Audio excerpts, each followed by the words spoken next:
अगर no contact situation में king of swords के साथ 10 ऑफ स्वॉर्ड्स आ जाए तो क्या इसका मतलब सब कुछ खत्म हो गया है या फिर फीलिंग्स अभी भी कहीं ना कहीं एग्जिस्ट करती हैं?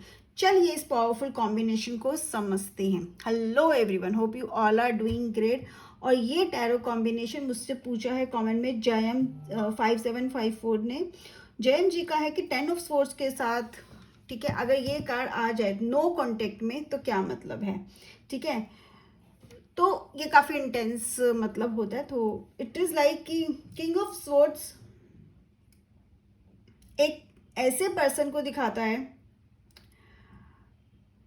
ठीक है, हम किंग ऑफ स्वॉर्ड्स की बात करते हैं। किंग ऑफ स्वॉर्ड्स एक ऐसे पर्सन को रिप्रेजेंट करता है जो इमोशन से ज़्यादा लॉजिक को इम्पोर्टेंस देता है। हमें सबको पता है प्रैक्टिकलिटी लॉजिक्स का ये कार्ड है, स्वॉर्ड्स का कार्ड है।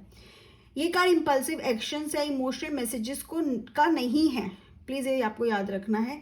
इस पर्सन को अपनी फीलिंग्स को कंट्रोल करना आता है, चाहे अंदर से वो कितना भी परेशान ना हो। कहते हैं अंदर से चाहे कितना भी स्टॉर्म तूफान ना उसके अंदर आ रहा हो, बट वो बाहर नहीं दिखाएंगे, ठीक है। लेकिन अब ये कार्ड आया है 10 ऑफ स्वॉर्ड्स के साथ। ये कार्ड इमोशनल पेन का है। 10 ऑफ स्वॉर्ड्स क्या दिखाता है? 10 ऑफ स्वॉर्ड्स दिखाता है इमोशनल पेन, धोखे को दिखाता है, बिट्रेयल को दिखाता है, डिसअपॉइंटमेंट या किसी चैप्टर की पेनफुल एंडिंग को रिप्रेजेंट करता है। जब ये दोनों कार्ड साथ आते हैं तो ये बताते हैं कि पर्सन ने जो पेन एक्सपीरियंस किया है उसके बाद उसने अपने इमोशन पर स्ट्रॉन्ग कंट्रोल बना लिया है। इस वक्त वो रिएक्ट नहीं करना चाहता, वो एक्सप्लेन नहीं करना चाहता और हो सकता है कि साइलेंस को ही अपना आंसर बना रहा हो। लेकिन आपको एक इम्पॉर्टेंट बात भी याद रखनी है, किंग ऑफ स्वॉर्ड्स जो होते हैं ना वो इमोशनली अनअवेलेबल जरूर लग सकते हैं लेकिन इमोशनली एम्प्टी नहीं होते, मतलब ऐसे नहीं, कनेक्टेड नहीं है इमोशनली। कई बार ये कार्ड दिखाता है कि पर्सन फील सब कुछ करता है बस एक्सप्रेस नहीं करता। और जब 10 ऑफ स्वॉर्ड्स है ना वो भी हमेशा सिर्फ एंडिंग का कार्ड नहीं होता है, ये कार्ड एक साइकिल के कंप्लीशन का भी होता है, ठीक है। हो सकता है कोई साइकिल कंप्लीट हो रही है, इसका मतलब ये भी हो सकता है कि पहले हीलिंग होगी फिर एक्सेप्टेंस आएगा और उसके बाद ही कोई नया डिसीजन लिया जाएगा। तो अगर आपका क्वेश्चन है कि क्या वो कांटेक्ट करेगा, तो सिर्फ इन दोनों कार्ड्स को देखकर इमीडिएट कांटेक्ट की एनर्जी तो स्ट्रांग नहीं लग रही, ठीक है, हमें नहीं लग रहा है करेगा टू बी ऑनेस्ट। लेकिन अभी पर्सन के माइंड को इमोशन से ऊपर रखना है। वो क्यों नहीं करेगा उसका भी रीज़न है ना, क्योंकि वो उसके लिए अभी वो बहुत लॉजिकल और प्रैक्टिकल डिसीजन ले रहा है। वो क्या करेगा, वो पहले सिचुएशन को मेंटली समझेगा, देखेगा कि उसे क्या करना चाहिए, फिर अगर ज़रूरत महसूस होगी तो एक्शन लेगा। इमीडिएट एक्शन तो वैसे भी नहीं लेगा।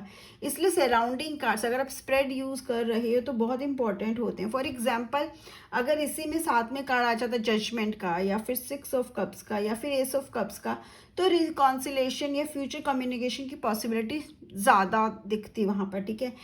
लेकिन अगर कार्ड आ जाए लाइक से वर्ल्ड का, 4 ऑफ स्वॉर्ड्स का, 8 ऑफ कप्स का, तो अगर ऐसे कार्ड्स हों तो वो क्लोजर को भी दिखाते हैं, ठीक है। मतलब कि मे बी एक चैप्टर क्लोज हो रहा, हो सकता है रिलेशनशिप का ही क्लोजर हो सकता है और वो मूव ऑन करने की सोच सकते हैं।